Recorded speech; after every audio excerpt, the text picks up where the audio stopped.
Well, 18 months after the World Cup final in China, International Orienteering is finally back, and we are so excited to bring you 4 days of fantastic competition from these European champs in Switzerland. In fact, it's almost 3 years to the day since the last Europeans, also in Switzerland, so we're ready to crown some new champions in sprint orienteering. I'm Catherine Bett. Jonas Mertz is also here to talk you through all of the action live from Neuchâtel, and we've got a packed schedule, starting with the sprint relay today. Then we've got the knockout sprint tomorrow and Saturday, finishing with the classic sprint on Sunday. And, you know, we have had such a gap in the major competitions. It's really going to be tricky to know who's kind of in good form coming into these competitions. We've got our arena here in this fantastic stadium in Neuchâtel, and this is where they're going to be starting and finishing from. It's something that the course setters were hoping would be filled with spectators, weren't they, Jonas? Yeah, they hoped for that. Unfortunately, they, as we all know, we don't have any spectators there. They even have the course planned after the spectators, and that's quite unfortunate in that case. Yeah, and of course, you know, it's a very, very special event back, and all the competitors have had to follow strict COVID testing and requirements to get here. Do you want to tell us a little bit about that? Yeah, the organizers, they had to test all the athletes before they get their accreditation here, and they have to follow the rules, of course. They have to keep the distance, and they have to keep themselves to the hygienic measures and so on. And in case if they have any positive corona test here, this will be given to the local doctor, the doctor of the region of Neuchâtel, and he or she would then decide what that would happen with the whole team. So it was quite an effort they had to make here to get this championship going. But yeah, I mean, we are kind of used to that now at this point of the pandemic. Yeah, we unfortunately we really are. So that means a lot of the teams have kind of created bubbles within bubbles, so that hopefully if one of the team members tests positive, then it doesn't knock out the whole team. So this is where they've been quarantining. You can see all the teams. This is the Danish team here, and they've all been in these separate areas trying to just kind of relax and get ready for this sprint relay. As usual, we start with the women's leg first, then we'll have 2 men, and then ending with the women as well. And yeah, it is going to be difficult to know who's in good form. Yeah, it is, because I mean, usually it is quite exciting in the beginning of the season to see who is in a good shape. Is there anyone who could develop great shape during the winter? Now we have like 3 times the excitement because we had 2 winters and the whole season missing. So it will be very, very interesting this time to see if we have any new runners in the top, or how the runners have developed under such a long time. Yeah, so this is going to be our courses that we have today. Jonas, do you want to talk us through it? Yeah, we start from the arena we have seen before, and directly with the forking, first and second control. We see that the second control for the red option is the first control for the blue one, so the runners from the red option might see the blue runners back at that point. Then we have quite a bit from control number 3 to control 8. Here we are at control number 3, the first TV control. We will have quite a bit there unforked. Of course, the runners, they won't know it. And we see there already it will be a maze. We will come back to that a bit later. So 5, 6, 7, quite basic sprint orienteering as all the runners know it. Then 8, 9, it is another forking here with different options, and here we go into this maze for the first time. I mean, it's not technically demanding, this maze, but I think it's something they don't really expect, the runners. I mean, if they prepare for these championships, I don't think that they expect the maze at least in that extent as it is here. Here we are at control 13, that's the second TV control. And yeah, so the maze, I think it won't be any bigger difficulties, but towards the end when you're tired and you're not really prepared for it, maybe we see some seconds hesitating there at least. At control 13, that's also the point where the two courses split up, so the option for the men and the women. We see the women's course in the light dotted option here. From control 14, the men's course is going into a forking again to 15 and 16 and 17. Then we go back to this quite basic sprint orienteering. I think here there are not many difficulties for the runners, some route choices, but it will be some meters that differ the different options. Here, good to tell, control 21, we will see a forking again, but this forking is only for the men. So the women, they won't have this forking, it will only be on leg 2 and 3, so it won't be decisive in the very end. Control 23, we go actually into the arena, and here we have another maze, and four controls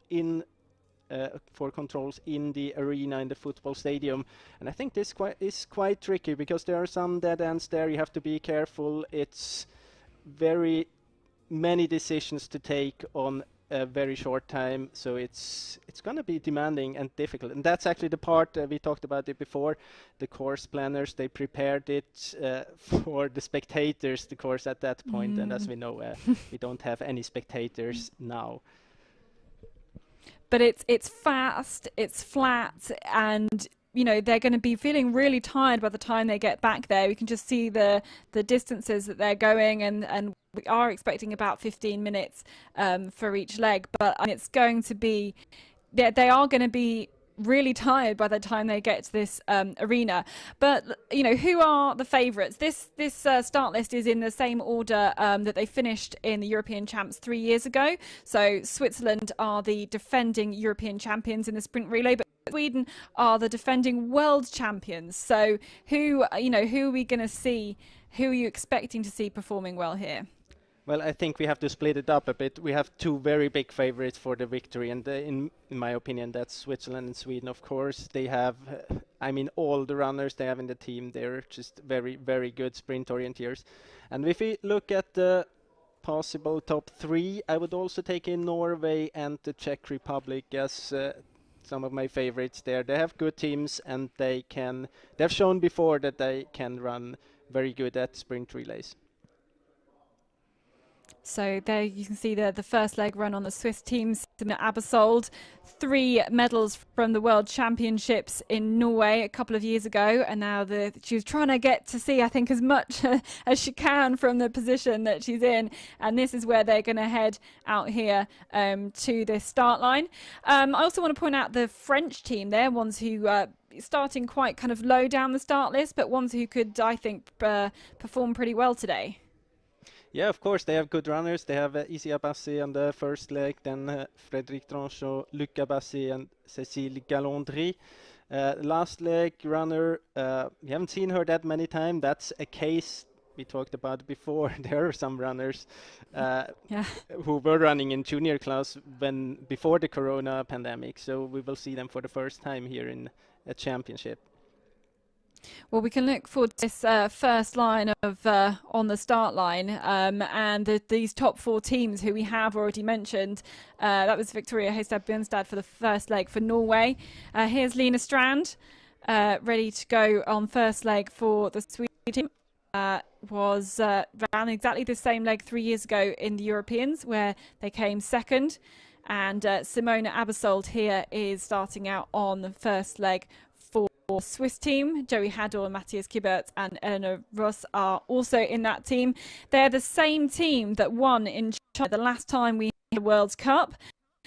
Exactly the same team, slightly different order. So we know, they were in good shape. But it looks like we are pretty much nearly ready to start this race here. They've all picked up their maps and unfurled, and they're ready to see what this race is going to be like. So, as the whole grid, we've got 22 teams starting here. You can see, there we go, they are straight out. The Norwegian Victoria Hestad Bjørnstad is out quickly, so too is Simona Abbasov. They do have quite a long out here towards the actual start control. They'll be able to have a little look and already start planning as the Swiss are leading. Then we've got the Norwegians and the whole group heading out of this stadium. So they will run all the way down this ramp. And then you can just out of shot is the actual start control. They are split up already from the start. We may well see some of them kind of heading right, some heading left, and that's what we expect to say. That was our first look at the courses. And you know, they know roughly where the stadium is, they know roughly where the course is going to go, but they will still have this kind of challenge of these this kind of labyrinth, these fences. It was in the details in the bulletin 4 that there would be fences, but you know they'll have no and about those, and they will take on all their sprint training to decide which is the best route. So you can see again, those are the decisions made out to the control past the ice rink, and here we can see our split. Everyone's gone this. Oh no, we can see some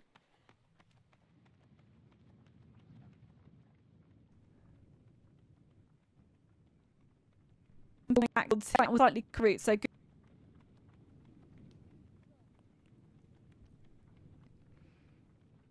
So some absolutely.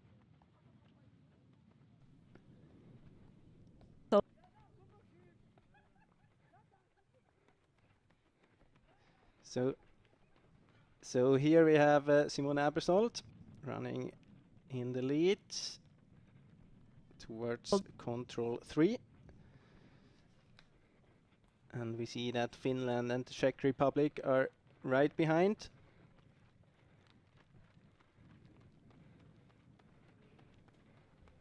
And now we see the other runner. So that's the point where we had the two different options. They coming together here again. And as mentioned before, we had the red option. They will see the blue option, of course, in the front because they had a longer way to the first control.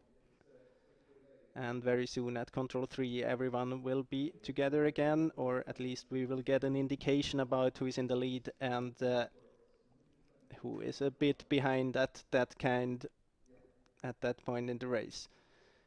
So we see there Norway and Ukraine. So we've got that. We've got the TV camera at control number 4. So this is where we can catch them all up here. So this is Lina Strand on the way to the first TV control. In the lead here, Sweden, then Denmark, Norway, Ukraine, Switzerland, Finland, Czech Republic, all within 10 seconds.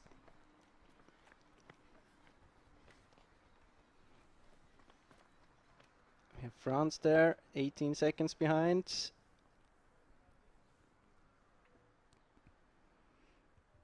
It's not easy to get an indication here. We had this forking in the very beginning and we don't really know which one was the fastest.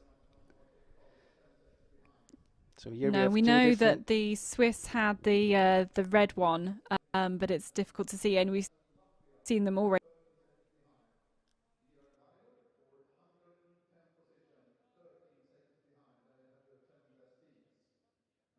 up in.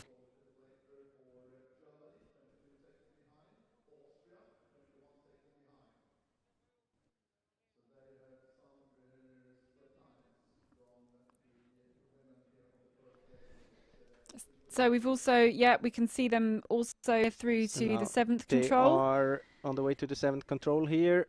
We still have Lina Strand in the lead. Sweden. Already a bit of a gap here. Norway, Denmark, Ukraine and Switzerland.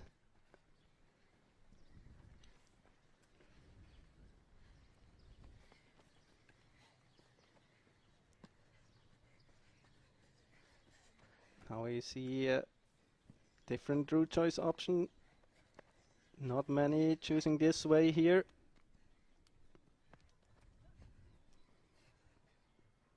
No, they've got to go around a barrier, which you could probably just about see in the left corner of the picture. You can see the runners going around there. So here we have Simone Abersold again in the picture. We also see Norway. Where is Sweden? Just ahead there. So still Lina Strand in the lead, Victoria Hestad Björnstad on second position, and then Switzerland. So 3 of the favorite in the lead already very early in this competition. Yeah, and these 3 have got a good, kind of a little bit of a gap there. Is that the Ukrainian team?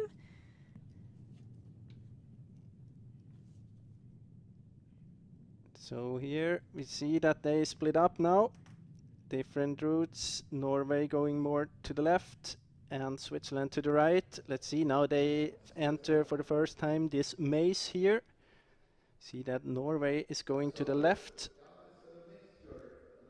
which is a good option. It doesn't really matter here. I think you just have to execute it well and don't hesitate. It also depends, of course, which control you have. Switzerland didn't choose the best option there. Now we have Lina Strand here. Still in the lead. Still looking very, very good. Is that the gap is getting bigger. Here we see the other runners as well.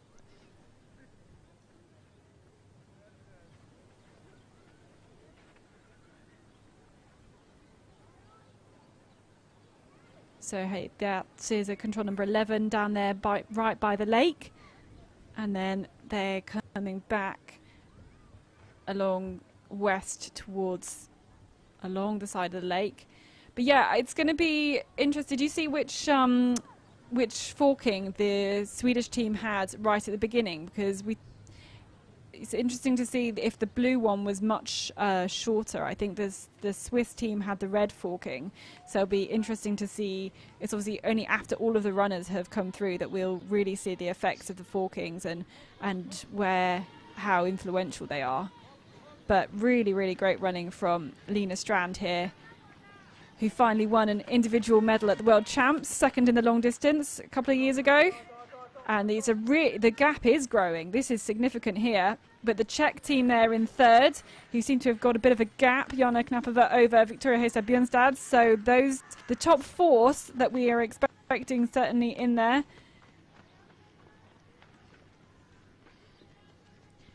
Ukrainian team, as we said, are up there too.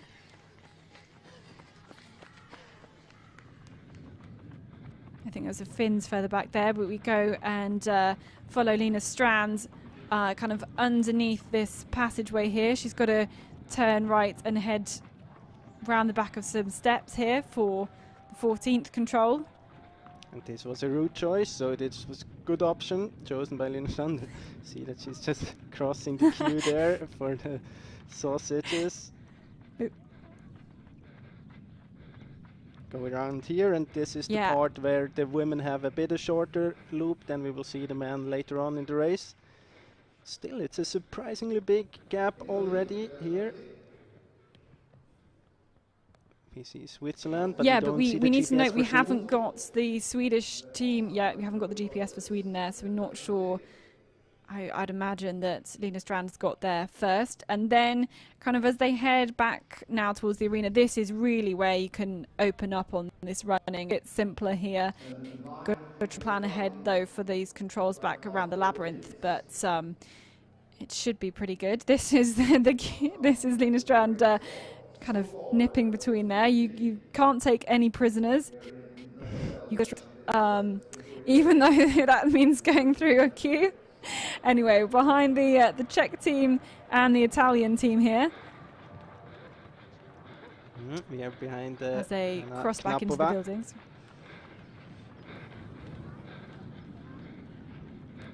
And this part solid and dependable. I've written next to Jana Knapova. She's going to do a great job. She looks like she's doing a very good job coming back from maternity leave, I believe, as well.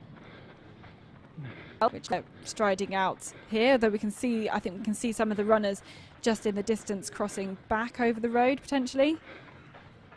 This part of the race is quite it's quite easy technically. It's a lot of running here.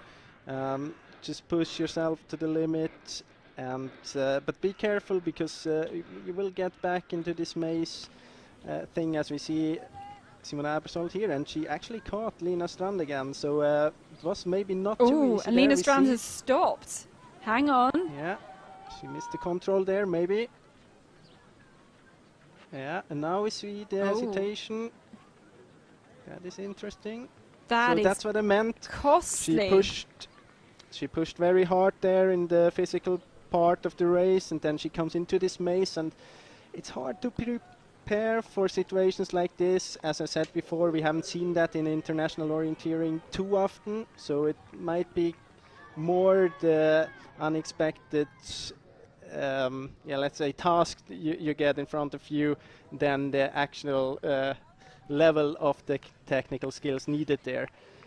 But we saw she lost some seconds. And of course, the athletes don't know where there is a forking and where there isn't. So, you know, that was an unforked control. The athletes are going to go and punch that gold. You know, she didn't know. It's worth the side, ultimately. And here we have Simona Abersold, and now it looks as she has quite the gap here. The end of the first so she's leg. Just now into the actual arena now, and she'll have some confidence knowing she's dropped Lina Strand. So she's going to hand over to Joey Hadorn, fantastic fast runner, who his first ever World Cup win in the middle distance in Switzerland nearly 2 years ago. Now we see very soon they will enter the football arena again. See the gap, maybe around 10 seconds. They will enter this football arena, and there we will have again a maze they have to solve.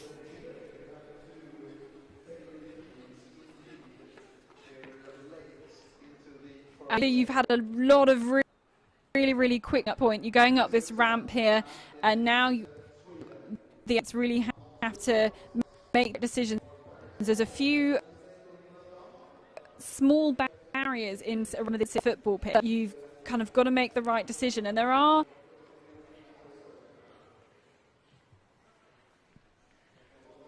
We have Hungary here, and we have Norway, and the gap to Norway is already quite big at this stage of the race. We see she entered a dead end there. So also Simona Abersold with smaller problems in this maze here with the artificial fences. Now she's very close to the finish of this first leg. Overall, of course, a very good performance of Simona Abersold here. She sees that Sweden is behind, their biggest rival in this race. So already early in this competition here, we have the two big favorites in the lead. We have Switzerland, Simona Abersold running very good on this first leg, and we have Lina Strand on second for Sweden. So now it's only a few meters left for Abersold. And as expected, it is our two favourites in here into the finish. So Abersold will hand over to Hadorn, and Strand handing it to best two. Look like, as we can see, they've got a good gap on the rest, and Simona Abersold look very pleased with herself. High fives, Joey Hadorn, into the second leg. Gustav Bergman in second. In the teams, and we can see third place in there, and I think it might be Hungary with Virag Weiler on the first leg for the Hungarian team. What a surprise there. What a fantastic run from her. Over to Aaron Bacco there in third place. So Hungary with a great first leg, and they were kind of talking about with had the gap for 18 months. We can have some. Let's see who's away in fourth. And they are 36 right to And we've got Ukraine, Russia there too. We see the And gap to Denmark Czech Republic as well. is quite big already, 40 seconds. Will be tough for the Czech to get in contact again. And of course, we have 3 legs left, and we have seen there were a lot of things happening on this first leg. Now we are behind Joey Hadon, and it seems that he is pushing quite hard here already. So let's see which option he will have. He's turning to the right, so he's having the red option here, I guess.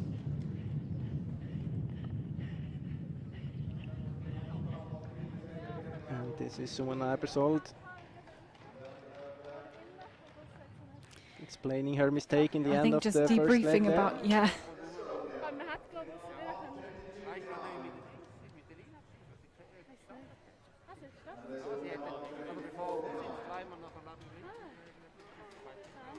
She seems to be a bit surprised that Strand did a mistake. I guess that's what they talked about. She didn't really realize that.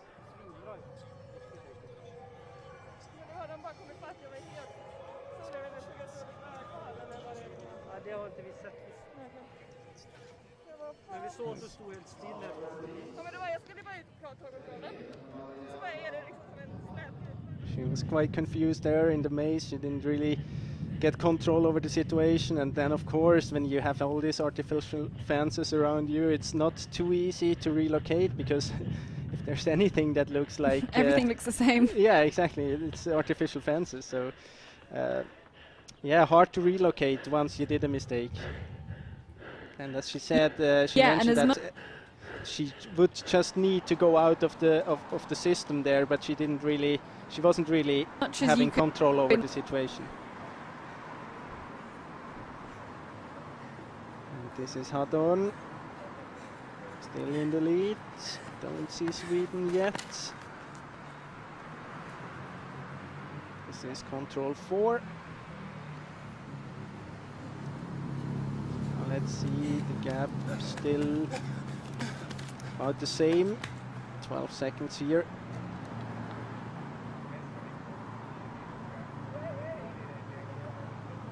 We have Hungary.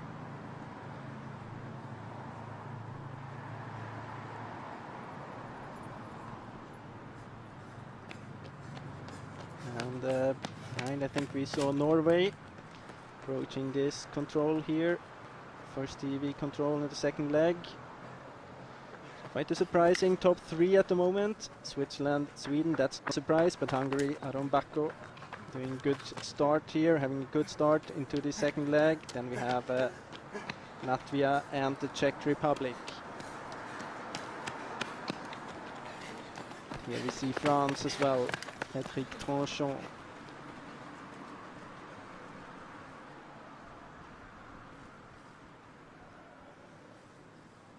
So now they are in this part where we don't have any forkings until control 8. Wait. Oh, nearly got run over by a car. Yeah, he will have some adrenaline there in his body. Right.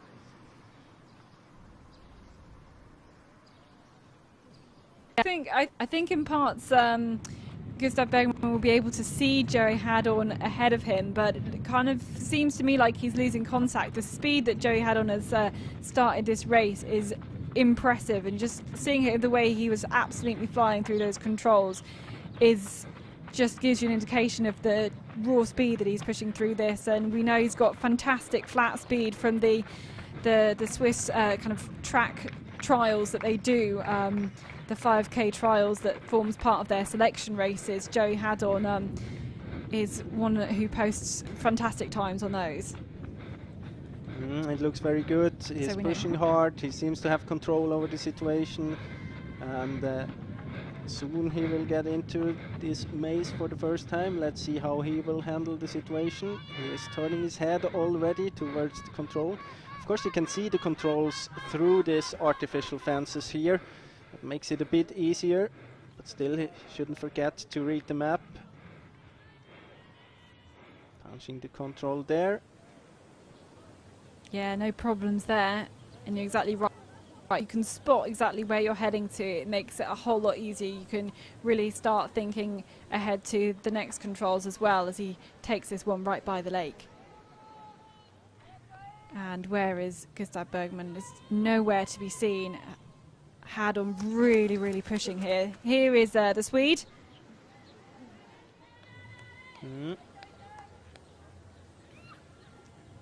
Gap is growing, that's my feeling at least. No hesitating at all. Now is... Oh, there is a mistake. Ooh. There is a mistake. Yeah, he was kind of heading more towards the sand here. This is control number 12 into 13. You can actually, one of the options is to go down on the sand and then kind of climb back up there to get to control number 13. That is an option that you can do. The other one here is kind of weaving through all these sections of trees and through the barriers to actually get to this 13th control, which here we can see in the foreground. And yeah, you can see just a small mistake like that. I mean, obviously the camera kind of shortens the distance a little bit, but certainly I think Bergman has managed to catch up. So the gap was 12 at the last time check, now 8 seconds. So we can see what just a small mistake means for these runners. And I think, I mean, the gap was bigger in between than his 12 seconds. And actually, he could have continued there. It's...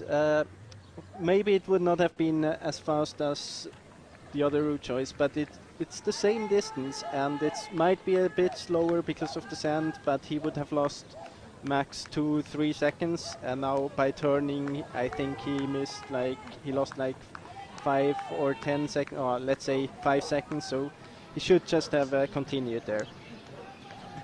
But here a new third place. Norway just pitted Esko Schinneberg in just before Milos Nikodin from the Czech Republic. Hungary and Aaron Bacco has dropped back a few places, but still in contention. And as you can see, there were lots of teams just further behind. So Norway currently third, Czech Republic only slightly behind in fourth. And I think the Czech Republic have got their best runners towards the back of their, their team. They've got Wojtek Kral, who's won both World Cup knockout sprints that have been held.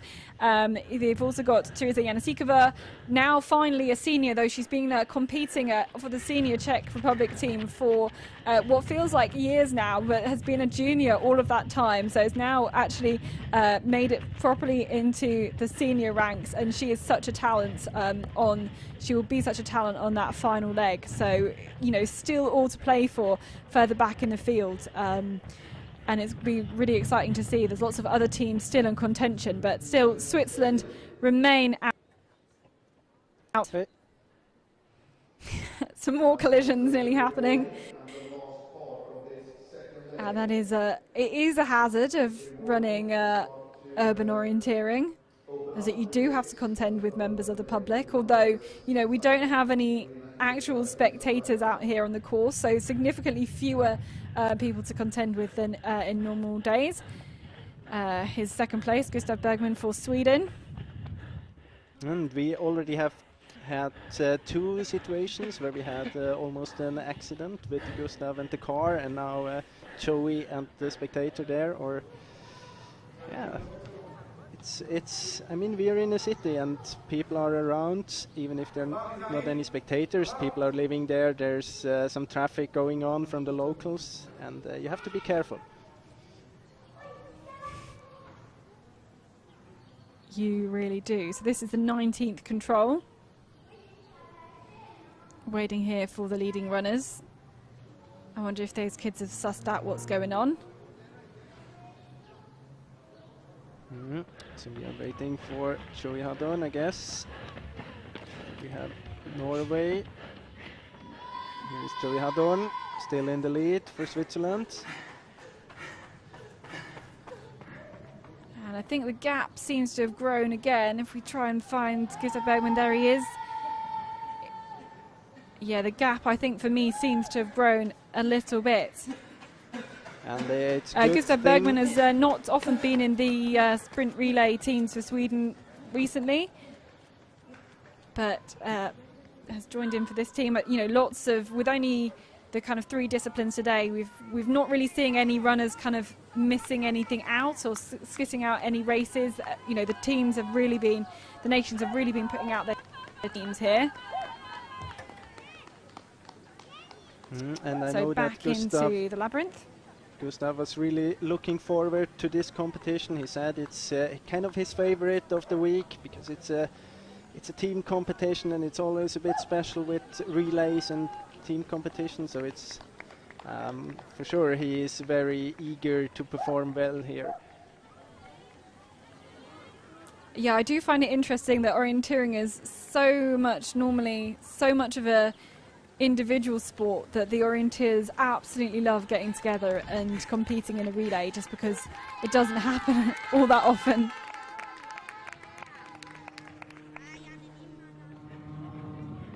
So we have got some locals out cheering on the course. And really, we've only got a few more spaces. This is kind of one of the last forking bits that is on the men's course but not on the women's, and they've only got a few more controls, only a couple of controls here before they actually head back to the arena.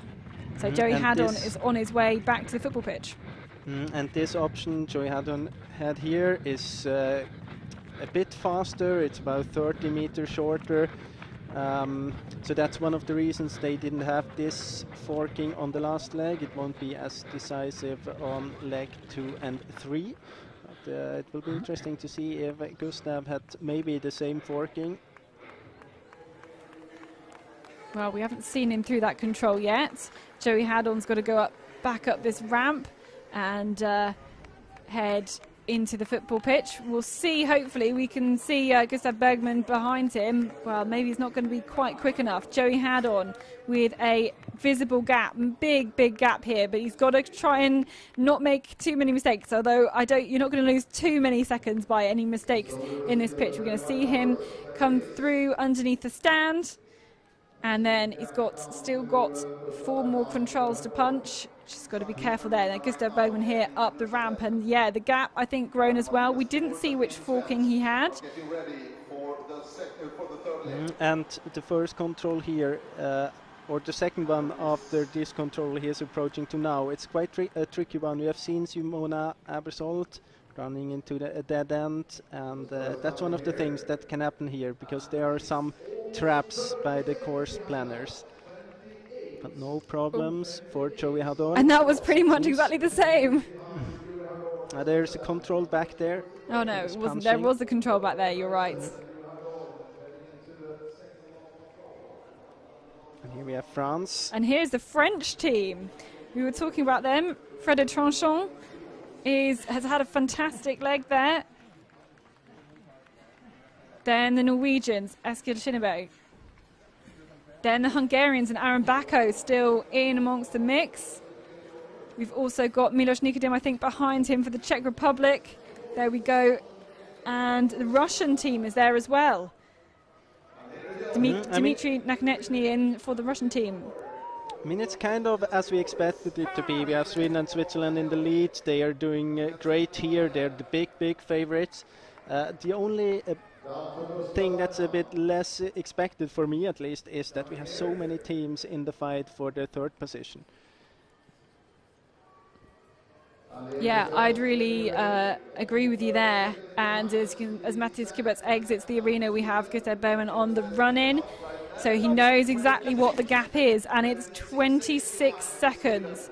So Joey Haddon has gained another 22 seconds for Switzerland over Sweden, but it's still our favourites, and we can kind of see some of those battling for the final medal spots in the back of picture. And we've had 7 sprint relays on the European or world stage, and all of the medals have only been split between 5 nations. So is it a day that another nation can get in there and get on board? France certainly haven't won a medal at a major sprint relay, and Frédéric Tranchon there is heading into the finish and putting his team into contention here. This is fantastic from Tranchon, who takes France, has climbed so many places there into to third place. Norway handing over to the absolute speed beast that is Kasper Fosser, who will certainly be looking to be hot on the heels of Luca Basset, who is heading out for the third leg of the French team. And there were lots of other teams still we're going to see just doing the exchange there, who are still, I think, could be battling for that third spot. But Matthias Kibert has made a quick start to this third leg. Great performance by France. Frédéric Tranchant taking France up to the third position. Even though he did a great run, but he lost 9 seconds compared to Joey Hadon. So it shows that Joey did a very good race, even though he did a small mistake there in the middle. But I mean, but we're talking about 5-6 seconds. If you have the speed that Joey Hadon has, maybe you're worth those 5-6 seconds.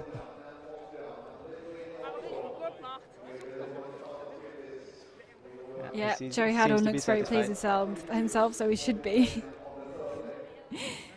He really should be. And so Matthias Kibert and Elena Ross on the next two legs. You know, the Swiss team are in really, really good hands. Here's the defending European sprint champion.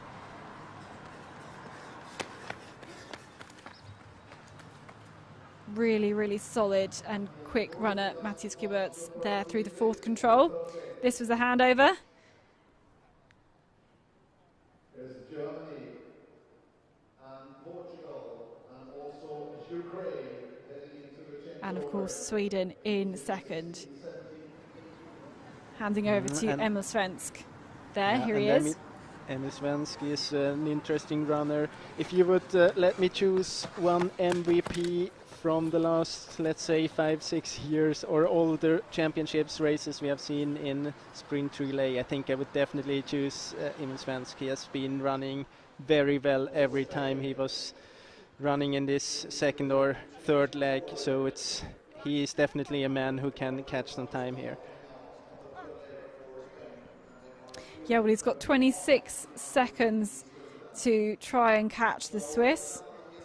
But we've seen mistakes out on this course. We've seen kind of only really small ones so far. But, you know, it is possible, and especially with this labyrinth that seems to be confusing people.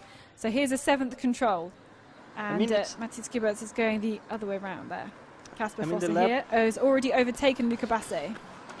The labyrinth is really slowing you down at a point, and you have to do a lot of work with map reading in a very short period, and it leads to that you're not really ahead with your map reading towards the next controls. And I think that's what you have seen Joey Hadon doing on the second leg before. It really slows you down.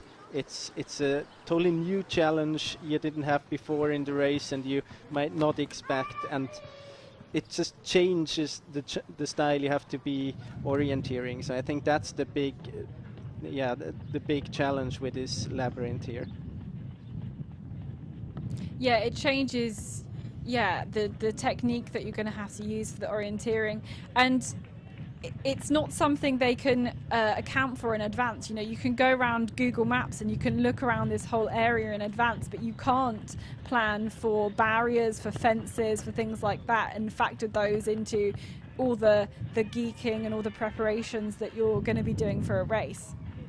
Yeah, of course. I mean, everyone is very well prepared here. I think they know almost all the buildings and streets on this map, but of course as soon as you plan an artificial fence as a course planner, you totally change the circumstances. Like if you plan any route choices on beforehand, you just need to close one street and you have totally different route choices. But in this case here, I mean, they didn't change the route choices, they just brought up a new element into the orienteering technique, and it slows you down, and it leads to that you're not really in this prospective running style you would like to be, to always feel that you have to flow. Oh, so this is the way that Joey Hadon was going to go, and Matthias Kibert is going to drop down onto the beach and kind of run along and come back again. That's where we saw Joey Hadon do a bit of a 180 out of there, so that's interesting to see Matthias Kibert's also kind of choosing the same routes, but actually like full on committing to it this time. And Svensk is there. I just wanted to... As I said before, I mean, if you just look at the distance, it's not longer to go the way Kiburts is going here. Maybe the surface is a bit slower because you have the sandy terrain, but it's, I mean, the route itself, it's okay, so he won't lose a lot of time there. Yeah, I think it's certainly a good option and avoids the weaving in and out. Kasper Fosse here, and when we saw him through at the 7th control, he really had, I think, got a big gap on the French team and Luca Basset. It was definitely seemed to be growing, and the fact, yeah, there we go, here's the Frenchman now, and Kasper Fosse really looks to be putting the Norwegian team into a good position. It's not unexpected. We have seen him, or he was running in a few races in Switzerland, and he was performing on a very high level there. So not unexpected that Kasper Fosse is running well here. He might be one of the runners. I mean, he was really the rising star in season 2019, and then we got the break. So I think we would have seen him on a very good level already last year, but we have not seen anyone last year. So yeah. And we think he's been out in Switzerland for about a month ahead of these European Championships. He has been around a bit in Switzerland, running some of the preparation races the Swiss team had. So he got this, he could compare himself to the Swiss runners before. Yeah, so just looking further up, you can see that actually Wojtek Kral dropping a bit now compared to Basset. They were much closer together. Also, Svensk's time behind Kibert's now 40 seconds. It was only 26 at the changeover.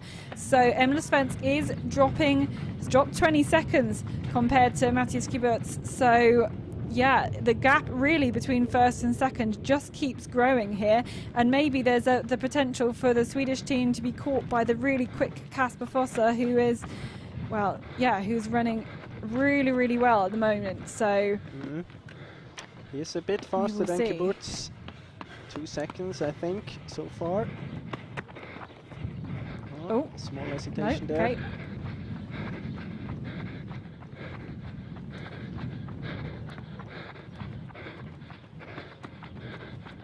And he will go underneath this building for the next control.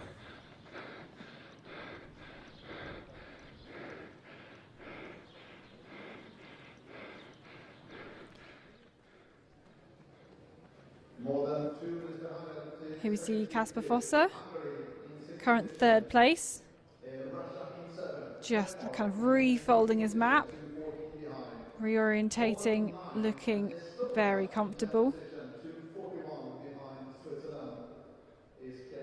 That was into that 13th control where we got the time split. You can see Luca Basset was just in the background there, coming from the other direction. Milos Nikodym and Esker Schinneberg, they're comparing routes. But here is our leading team. Here is Switzerland and Matthias Kibert through the 19th control. And of course, again, he doesn't miss with us. He doesn't know that the gap is growing behind him, so he just has to keep on pushing and try to be as fast as possible. I mean, if he would know that the gap is 45 seconds or 46 seconds, I think he could slow down a bit and kind of control the situation, but he doesn't know, so he will keep on pushing and try to be as fast as possible. It will change a bit then on the last leg when we see Elena Roos running, because she definitely will know about the gap, so it will change the tactics a little bit for her, I guess. Maybe put in some more seconds for security reasons, but in the end, I mean, they are running fast anyway. It just gives you psychologically a bit of security into your orienteering.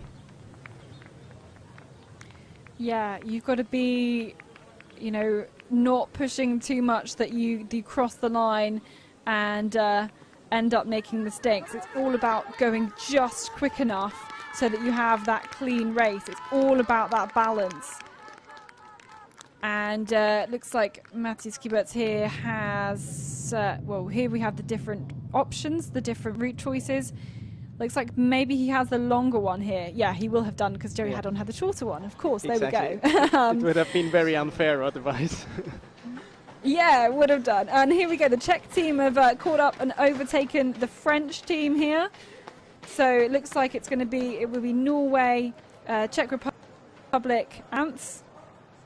So Luca Basse dropping a few places here, but still he's going to hand over to the youngster Cécile Calandry. So, you know, kind of an unknown quantity on the last leg for the French team, but certainly those three teams still battling it out for that bronze position. Here's Norway, current third place.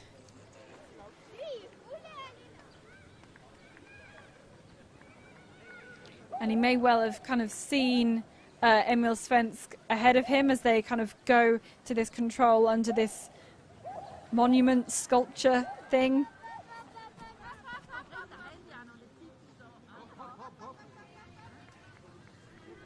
And Kasper Fosse making light work of that, just really got to focus on trying not to make any mistakes in this last part, keep on pushing through here. But now we're looking for our leaders into the arena, into this football pitch, and Matthias Kiberts has so far done a great job for Switzerland. Just checking very carefully here, and here is their fourth leg runner. Here's Eleanor Ross, the only one actually from the defending European champs team. And you see that Kiberts is reading the map here very carefully, so they are taking this labyrinth seriously, that's for sure. Yeah, you can see just how, you know, tightly he's gripping it, looking at the really small space on the map just to make sure there's absolutely no problems. And it looks like he's doing it well so far as we see Svensk into the arena, into the stadium. And you can see already him kind of looking back to see where that next control is. That's always a good sign that you've got some control. And Kasper Fosse here into a great third place. He's had a fantastic run, and I'm sure we're going to see lots of Kasper Fosse in the next few days as well. And here is Matthias Kiberts handing over to Eleanor Ross. He's had a fantastic third leg with Switzerland leading all the way. First, second and third legs. It's just now for Eleanor Ross to do the final job, and she is an absolutely fantastic sprinter. So no doubt she will really feel confident knowing and seeing what the gap is. I think Svensk has just entered the arena. She'll know kind of what that gap is like. So let's see. The gap was 26 seconds at the handover after the second leg. It's going to be certainly more now, and you can see the Norwegian team in the background just going to punch that 25th control. So Svensk has lost a few seconds, quite a few seconds on the leading Swiss team. And now, as he hands over to Sarah Hagström, he's not dropped any places. That is crucial. But now Sarah Hagström was going to surely be looking behind her, because we've got the Norwegian team. Andrina Benny-Minsen is on the last leg for the Norwegian team. We've also got the Czech team there, Teresa Janasikova, and we've got the French team with Cécile Calandry chasing them down. So Sweden still in that second position. They've been there all the way through this relay so far, after pretty much all the way through the relay. It was a small mistake from Lina Strand, kind of had a little bit of a gap. There we go. Kasper Fosse hands over to Andrina Benny-Minsen, and he pretty much collapses there. So Norway out in that third spot, and they are 1 minute and 20 seconds down. Sweden 52 seconds down. And we've got the Czech team as well here in fourth place. Wojtek Kral finishing there, climbing one place on that leg, handing over to Teresa Janasikova. And we've got the French team there as well, with Luca Basse handing over to Cécile Calandry.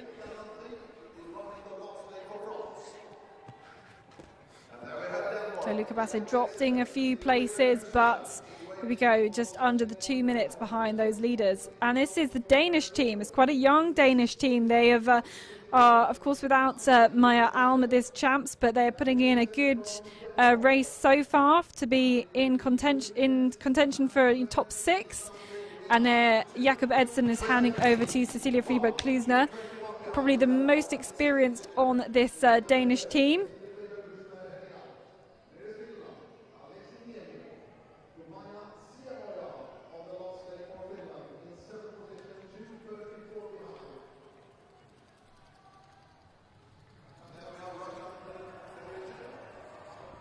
And it will be quite difficult now for the Swedish team to close that gap. I mean, it's really a mistake needed by Elena Roos for Sara Hagström to get in contact again. I mean, it would help her to see her every now and then just to get a feedback, but the gap is so big that she doesn't really even get this mental support that she sees Elena Roos every now and then, and maybe can take her back and try to just run faster by having her back. But the gap as it is now is a bit too big for that. But I think we've got some news about some disqualifications on the second leg. We've had some information come through that the Czech team with Milos Nikodim on the second leg and the French team with Frédéric Tranchant on the second leg, both disqualified after crossing a forbidden area. The teams, of course, staying in the race, and no doubt there'll be some discussions after the race about that one, but that's certainly the information we've got through. So the Czech Republic team and the French team both disqualified after their second leg runners crossing a forbidden area.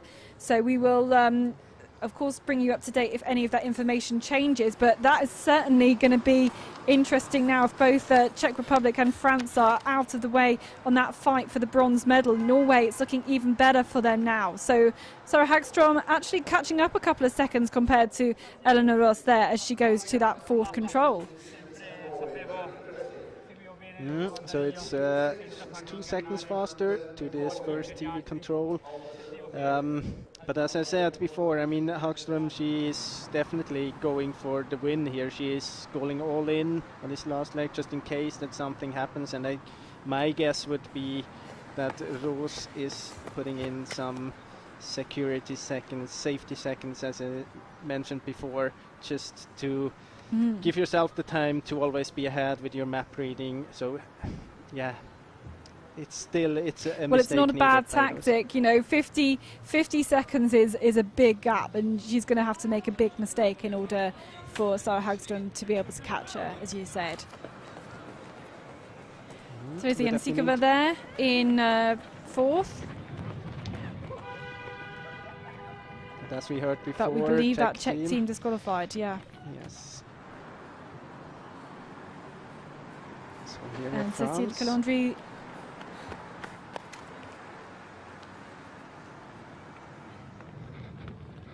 dropping a bit in time, I think, there compared to our leader here, Elena Roos. And Cecilia Friberg-Klusner here for the Danes. There is Norway. They've been through, they definitely have been through, but they've not registered on the graphics. I've definitely seen Andrina Benjaminsen through.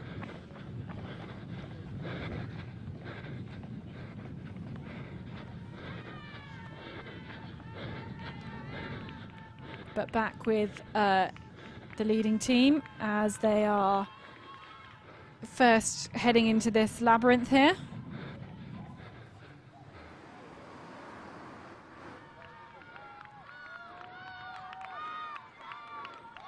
She's reading the map very carefully. So it almost looks as if her head was glued to the map in that part there. She's not really lifting her head to look at the surrounding, but of course, I mean, you have these artificial fences, you just can navigate through them, and maybe she was preparing the route choice here. It's coming. Yeah, and you can see she was already like looking to her right as she was going into that control, trying to spot exactly which direction she needs to head out of it, so no step is wasted.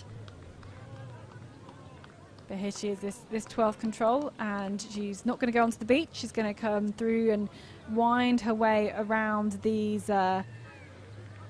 trees, these fences. Sarah Hagström here. Now actually she might have seen Elena Rose there to the right, but of course then she also will realize that it's still a big gap. Yeah, there's still quite a few controls and kind of where you've got to run between all the barriers, all the fences.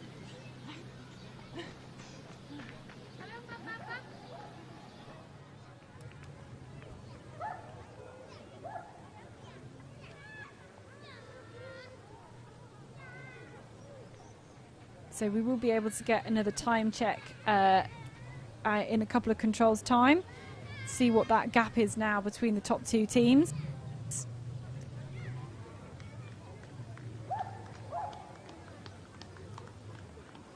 And again, going in that same way. You can actually, I wonder if that was Sarah Hagström looking back and seeing where the third place team is, where the Norwegians are.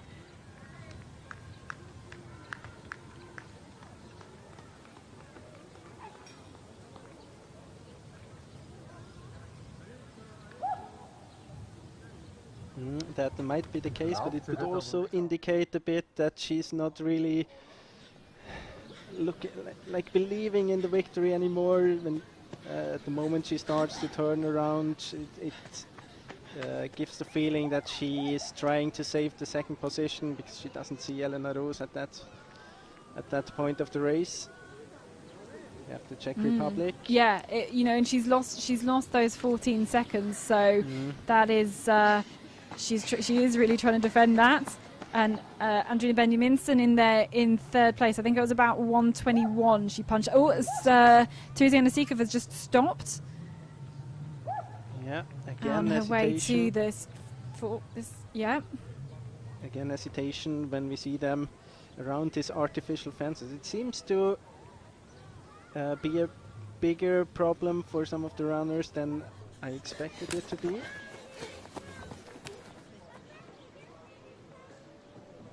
Yeah, and it's almost when I think you're coming across the side of the lake and there's fewer features maybe. That's why they're trying to kind of stop and having some troubles there.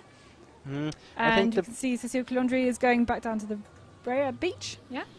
I think the problem is a bit that they just run beside these artificial fences. They are focusing too much on the fences. There's so many things around, as you said. You have the lake and you have some buildings. It would be easier to just lift your head and watch out for the buildings and other features. But it's very tempting to try to navigate with these artificial fences, which is of course much more difficult because, as we mentioned before, they look all the same.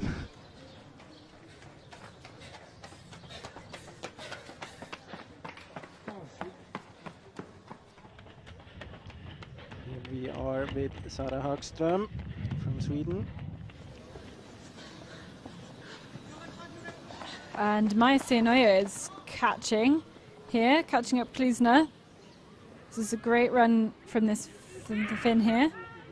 And actually, if putting herself into some sort of contention for a fourth spot here, and then you never know, there might be locations kind of higher at the board, that would put Finland into a bronze medal position.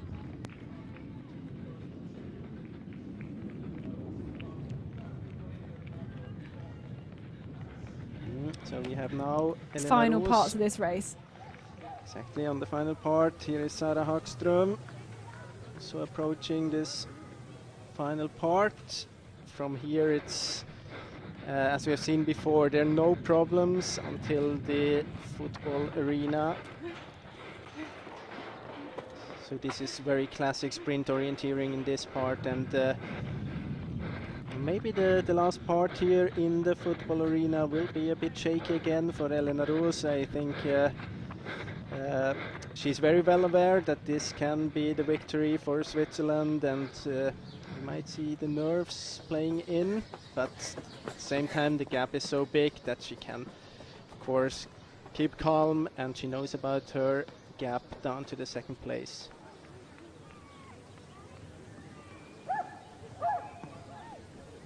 We have Andrine Benjaminsen for Norway.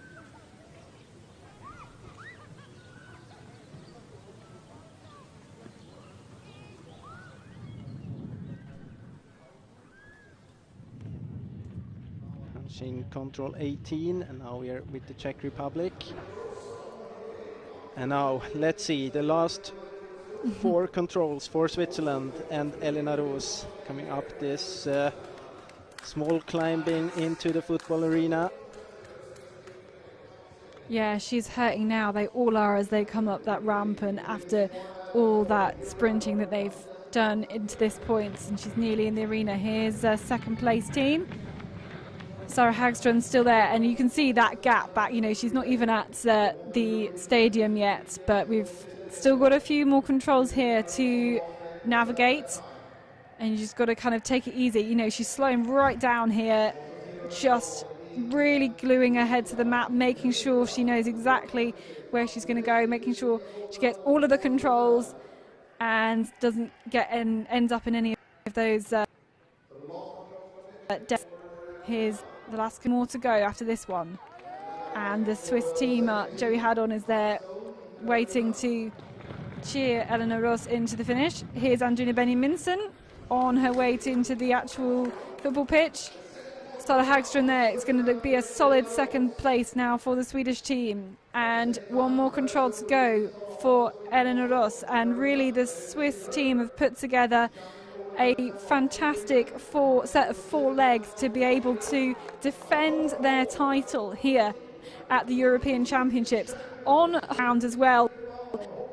This stadium will be absolutely full of spectators. The Swiss fans are so amazing in their support that they give to their team, but 4 of them can still celebrate. They've got time to kind of high-five each other as they head to the run-in and to the finish, and really all 4 of them have put together fantastic set of races there to take the win.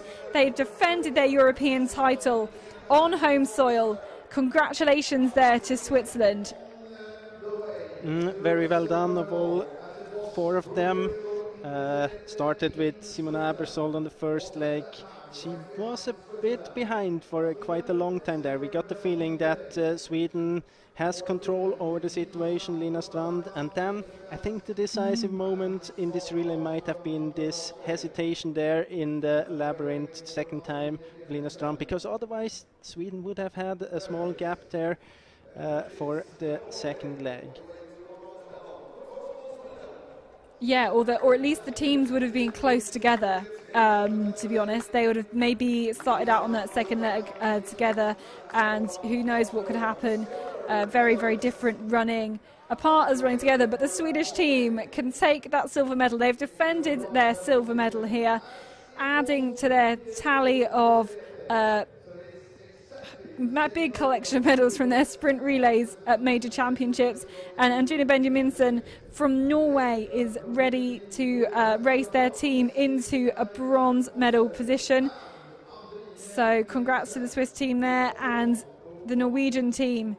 Andrine Benjaminsen has really done well holding that gap back to that was really kind of made the most impactful for the Norwegian team, Kasper Fosse, on that third leg.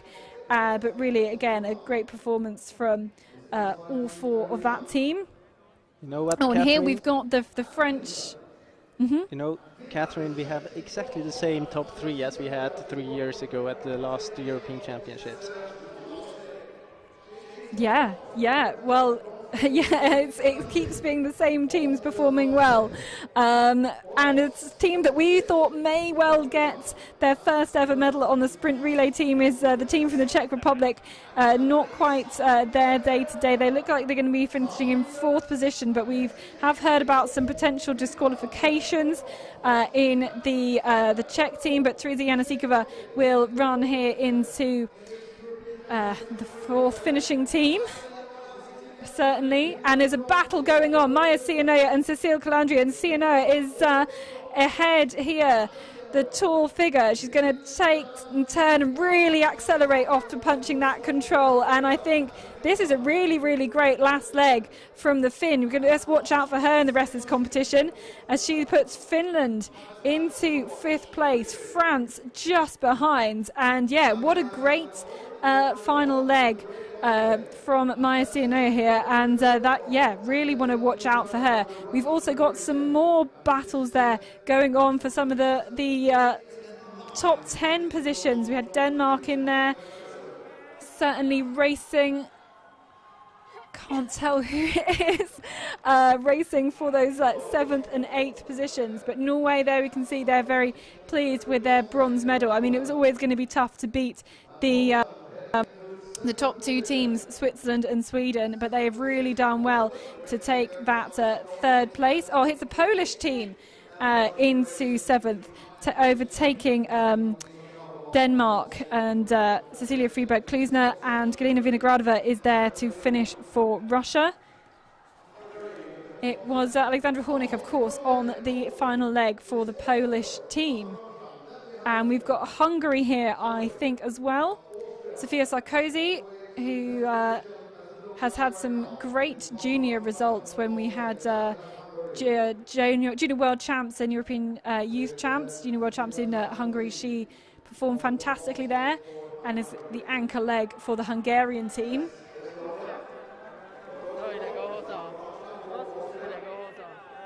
And it's great to see some kind of close and fast finishes there for some of those top 10 positions.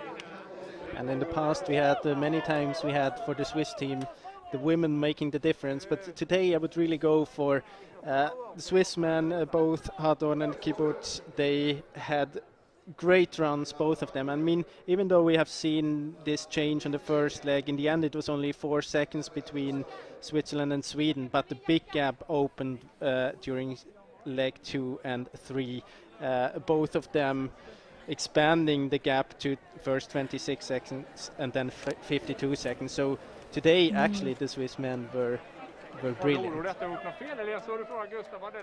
Yeah, it's really not often that we see that being the decisive points. We're so used to seeing it being the women's racing being decisive. So I think it's good to see that the women were so much closer than we expected, and should hopefully give us a really, really great kind of competitions going forwards. But you know, we've seen, as you said, the same top 3 that we saw 3 years ago. So despite a long gap in competitions, it's the same nations we see at the top. You want to say that we don't need to have competitions. It's enough if we have it every 3rd year, because we won't have any changes anyway.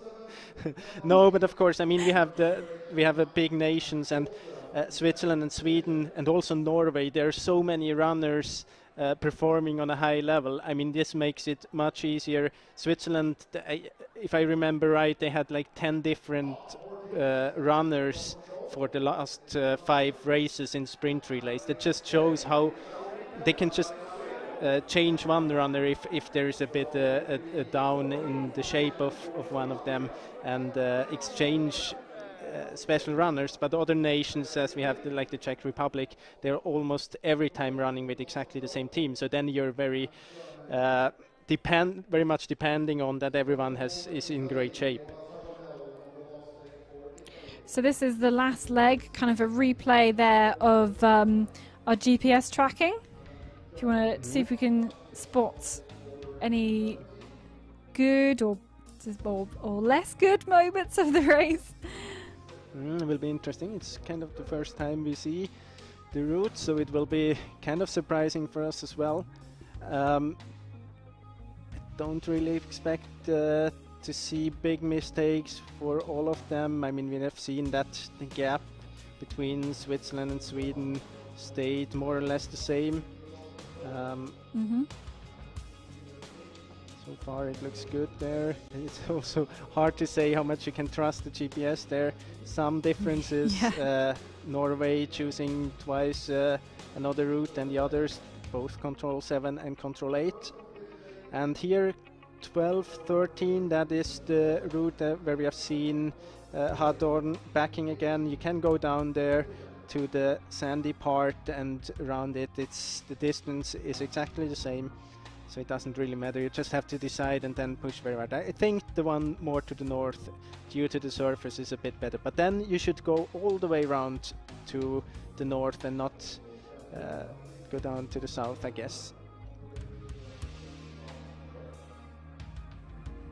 See here, they didn't choose to run through the tunnel. It's of course depending on the forking as well.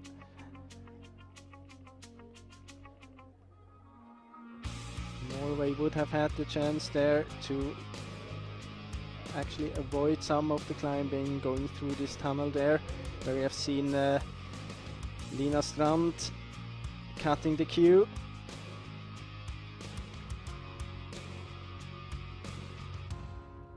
But as it looks here, there were no bigger problems.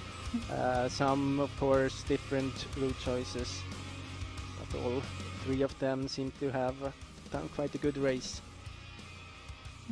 Here, well, you know, nobody needs to take any risks at this point. They're all in a comfortable position in first, second and third place. So unlike, you know, they can all afford to kind of add in a few safety seconds, and which means that there should not be as many hesitations.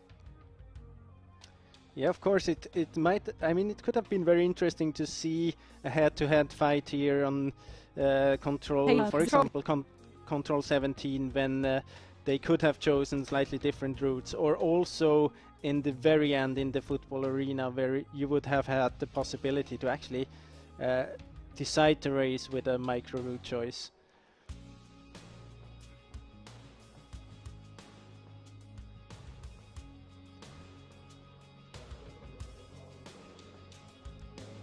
Here we have the winning team from Switzerland, waving to the camera, very happy, all four of them, of course.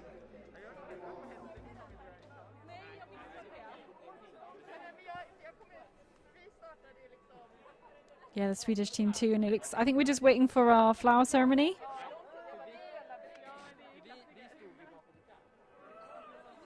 Where we will give flowers to the top three teams.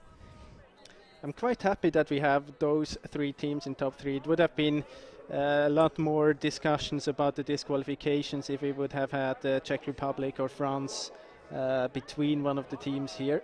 But now it seems at least clear that we have those three teams on the podium.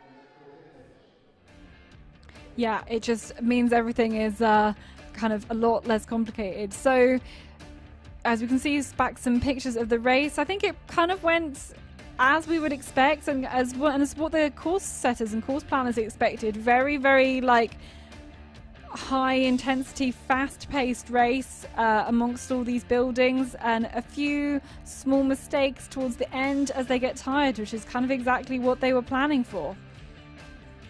It was a very physical race.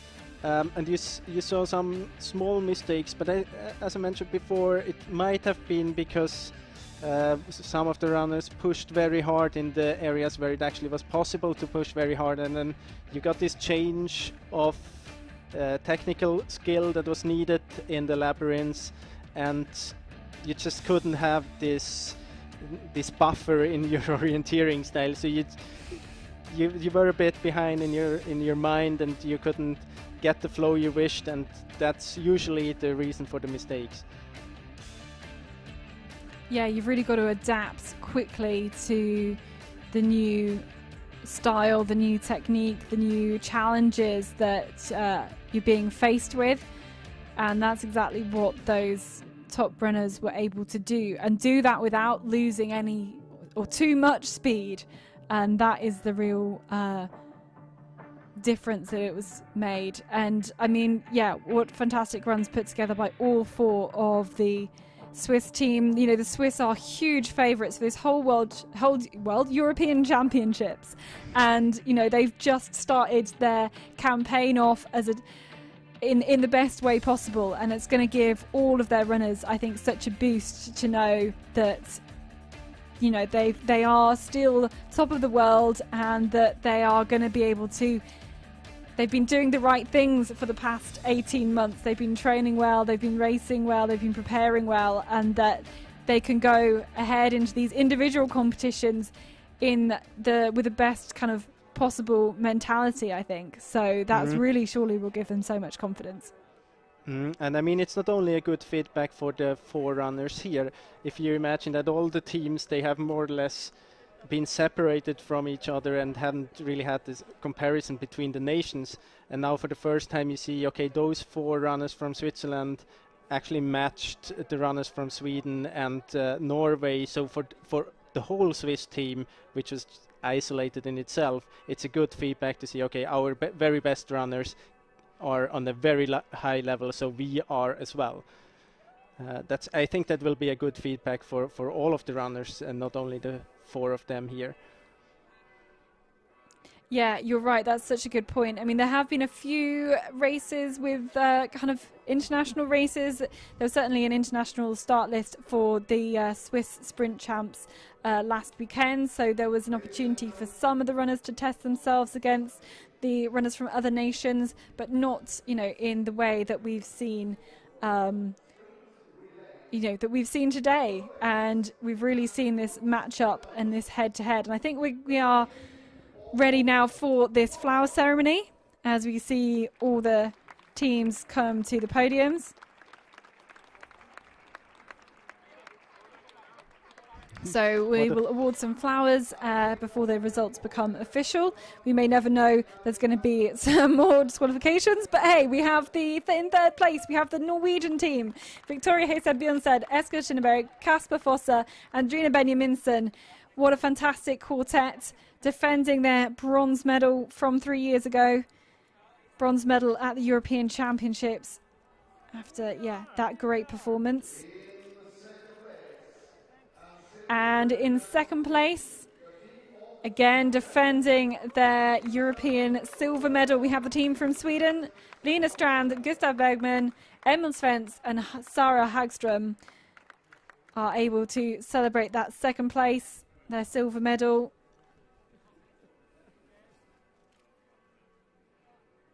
And it was a great start. As we mentioned, Lina Strand was in the lead for much of the first leg and then settled into that comfortable second position. But our winners today of this sprint relay here at these European Championships in Neuchâtel, it's home soil for the Swiss, and they have won another sprint relay title, defending their European title.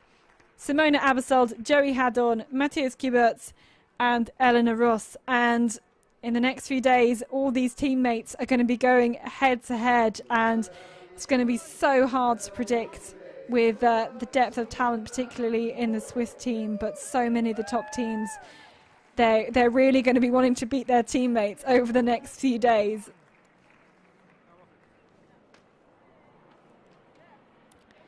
So congratulations there to the team from Switzerland. There must be a lot of pressure coming on, being those defending European champions, it being on home soil, and also, not having a sprint relay race for 18 months. But I think, the situation with not having races was the same for all of them. And if we take a look at Sweden and Switzerland, at least, they always have this pressure because everyone is talking about them being the big favorites for the race. And let's be honest, it's on home soil, but no one's there, so it's not really the same pressure. I could imagine here in this arena to be like that there would be like 4,000 or 5,000 spectators, and that would be a totally different situation for the runner when you enter this arena and you have these 4 last controls and have to keep your things together. But now there's no one there, there's no feedback, you can focus on your orienteering, and I think it has been more difficult other times to run on home soil.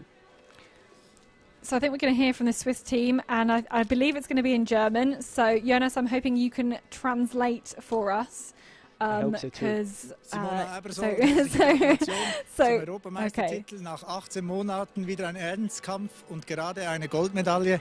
Wie fühlt sich das an?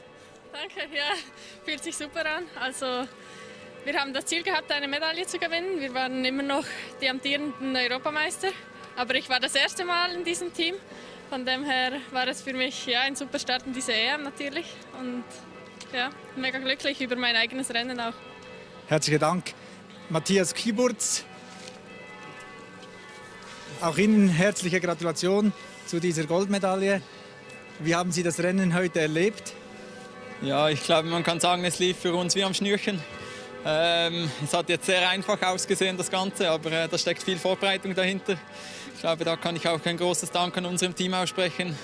Die Vorbereitung in den letzten Monaten war sicherlich nicht einfach, aber wir haben gezeigt, dass wir auf Top-Niveau laufen konnten. Und ja, das ist die Ernte heute aus dieser Vorbereitung. Und ich glaube, da spreche ich für alle, da sind wir enorm glücklich.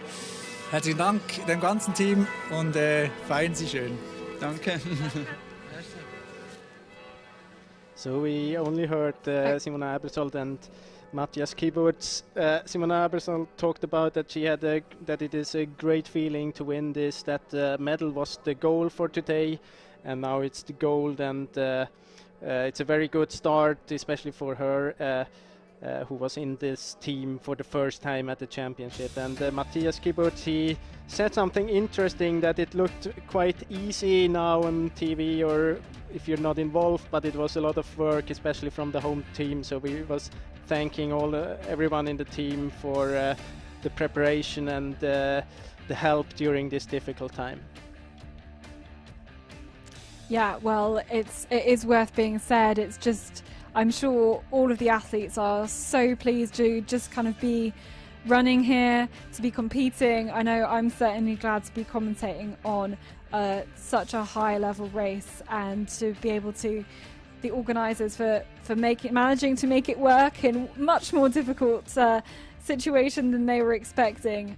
You know, it's all worth it when we see the runners on the start line and having some really, really great races. So it means a lot that we can be back racing, and we've already managed to award our first set of medals here at this European Championships. So we look forward to a great kind of 4 days of racing. We've got the knockout sprint qualification coming up tomorrow. That's not going to be broadcast here, but you can follow on the tracking and on the live results. Then we will have you can also do the same for the quarterfinals. We'll be broadcasting the semi-finals and the finals, and then we will be having on the Saturday, and then we will be having the classic sprint race on the Sunday. But we will see you then, and we'll be back on the Saturday for some hopefully brilliant knockout sprint semi-finals and finals. See you then. See you then.